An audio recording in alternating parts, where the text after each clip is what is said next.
Bonjour et bienvenue dans Questions sans détour. Mon invité aujourd'hui, Olivier Servat. Bonjour. Bonjour Monsieur Langlois, bonjour aux téléspectateurs de TV. Merci d'être avec nous aujourd'hui. On va parler des législatives. Ça y est, c'est acté. C'était important de le faire avant la présidentielle, cette annonce de candidature? Non, c'était surtout important de faire cette annonce une fois que les conditions favorables de cette annonce étaient remplies.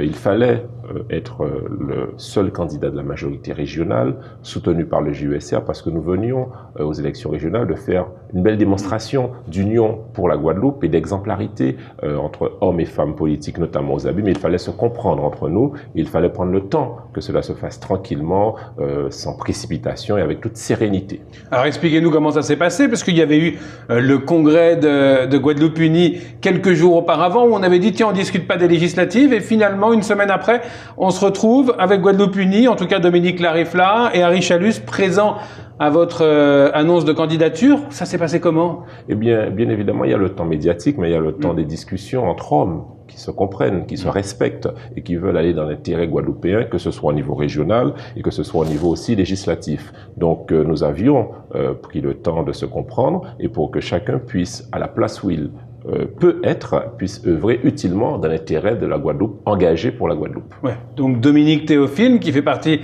de Guadeloupe Unie, on lui a dit quoi? On lui a dit tu ne te présentes pas? Non, c'est-à-dire que Dominique Théophile est un homme de grande qualité, est un abîme intelligent, et on s'est compris, lui et moi, parce que nous pensons tout d'abord que la mission que nous menons à la région, au développement économique, lui au sport, est une mission utile pour les Guadeloupéens, et que deuxièmement, les Abîmes, la ville la plus importante de la Guadeloupe, peut légitimement espérer avoir 2 parlementaires, un député et un sénateur. Ah, donc c'est ça le deal. On le rappelle, Dominique Théophile ira au sénatorial? Alors je ne peux pas le dire comme cela parce que j'imagine qu'il y a des procédures de parti et puis il y a le temps de l'annonce officielle et je pense qu'il est mieux placé que moi pour le dire, mais en tout cas, ma vision et ma position est celle-là. Les discussions ont été calmes, ont été houleuses, ça s'est passé comment? Dites-nous un petit peu, faites-nous vivre de l'intérieur. Très bien, ça s'est passé entre hommes politiques d'expérience. Ça veut dire beaucoup de choses, hein, entre hommes politiques. Intelligents, où finalement, en fait, Monsieur Langlois, quelle est la vision et quel est l'objet d'un homme politique, si ce n'est aider la population là où il le pourra le mieux possible. Et il ne fallait pas qu'il y ait de casse, de division, parce qu'on a des dossiers importants à évoquer, notamment pour l'élection législative, je pense qu'on en parlera. Ouais. Le président de région, il a pesé de tout son poids dans cette décision? Oui, le président de région est une autorité naturelle et il a dit une chose importante, il a dit qu'il est important que nous puissions nous comprendre. C'est un président qui n'est pas autocratique. C'est un président très démocratique, très franchement. Il nous a dit que vous devez vous comprendre entre abîmiens, comme vous l'avez fait pour les régionales. Il attendait de nous que nous puissions nous entendre pour l'intérêt régional et guadeloupéen. Alors c'est une circonscription qui est gagnable selon vous aujourd'hui? Ah oui, mais nous sommes candidats, c'est pour gagner. Oui. Évidemment, il faut après que la population nous fasse confiance. Mais sur les Abîmes, nous avons l'ensemble de l'équipe qui a gagné au régional est présente aux Abîmes. Sur Pointe-à-Pitre, l'ensemble de l'équipe qui a gagné au régional est présente. Sur Marie-Galante, nous travaillons. J'ai le soutien officiel de la mairesse de Capesterre de Marie-Galante qui me soutient. Et nous travaillons à unir l'ensemble des énergies marie-galantaises. Et sur Morne-à-l'Eau, là aussi, nous travaillons à un grand rassemblement. Donc, nous avons des raisons raisonnables d'espérer que la population nous fera confiance. Le fait que le sortant ne se représente pas, ça joue en votre faveur, c'est ce que vous vous dites? Non, pas du tout. Non. Au contraire, j'aurais préféré qu'il soit là pour qu'il défende son mauvais mandat. Hein. Il a, en tant que 3 mandats de député, il a été le plus mauvais député de France. Il nous fait honte en tant que Guadeloupéen, et ça, je ne peux pas l'accepter. Aucune proposition de loi, 5 semaines de présence en 5 ans, c'est scandaleux, alors qu'il a touché ce mandat. Non, il ne pouvait pas se représenter dignement, et d'ailleurs, être le parrain de candidat, avoir un parrain tel, je trouve que c'est un handicap pour le candidat qui se présente. Olivier Servat, il va pour siéger à l'Assemblée nationale? Nécessairement, on y va pour travailler. Pourquoi? Il y a 3 raisons pour lesquelles je me présente à la députation. La première, c'est que la mission régionale doit être poursuivie au niveau étatique et européen. Je m'en rends compte. Si on y prend garde, il n'y aura aucun député de l'équipe régionale à l'Assemblée nationale. Je me propose d'être celui-là pour porter plus haut au niveau gouvernemental et au niveau européen les dossiers importants que nous avons à défendre, notamment l'octroi de mer que j'ai eu à défendre avec le président Chalus. Donc, c'est une question importante. Deuxième raison, il faut qu'on ait un député qui nous rende fiers d'être vivants en Guadeloupe, d'être Guadeloupéen. Aujourd'hui, je rêve d'être celui tel Gertier Archimède qui défendait les grands intérêts au niveau de mai 67 quand il y avait l'oppression brutale contre notamment Angela Davis. Je rêve d'être celui comme Ernest Motosami qui, flamboyant, prend la parole en commission à l'Assemblée, en commission des finances pour travailler dans l'intérêt guadeloupéen. On a un dossier, la chlordécone.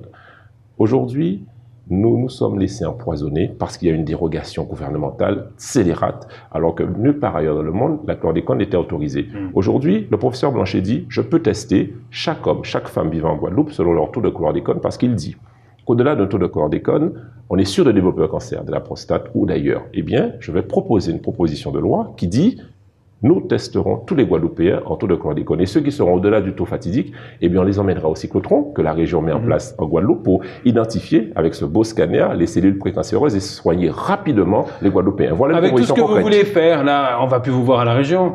Eh bien, écoutez, c'est vrai qu'il faut être au moins une semaine à 2 semaines par mois. Vous allez ouvrir une antenne du Conseil régional à Paris? Il y en a une déjà. Ouais, il y en a je sais bien, mais avec vous, à la tête. Ah ben, on va travailler, bien sûr. Ce sera en synergie. Il y aura bien évidemment la permanence aussi du député. Oui, on va travailler là où on est, au niveau hexagonal, mais aussi au niveau guadeloupéen, parce qu'avec les moyens modernes de communication, on sera présent à la fois dans nos dossiers régionaux importants de développement économique et à la fois au niveau législatif. Tiens, vous l'avez peut-être entendu, hein, sur cette même antenne, Éric Jalton vous reproche déjà de viser la mairie alors que vous n'êtes même pas encore député et qu'au final, c'est 2 mandats qui sont incompatibles et que vous serez obligé d'abandonner votre mandat de député. Vous lui répondez quoi? Ben voilà, il a l'impression qu'on veut lui prendre son jouet, la mairie, alors qu'il a été mauvais en tant que député. En 2020, le moment sera venu, parce que le mouvement que je préside, Ecosabim, a pour une ambition simple, d'administrer la ville des Abîmes. Donc nous serons, le mouvement Ecosabim sera présent, il y aura un candidat en 2020, ça c'est clair. Ce sera pas forcément vous? Pas forcément moi, on le verra, le moment venu. Oui,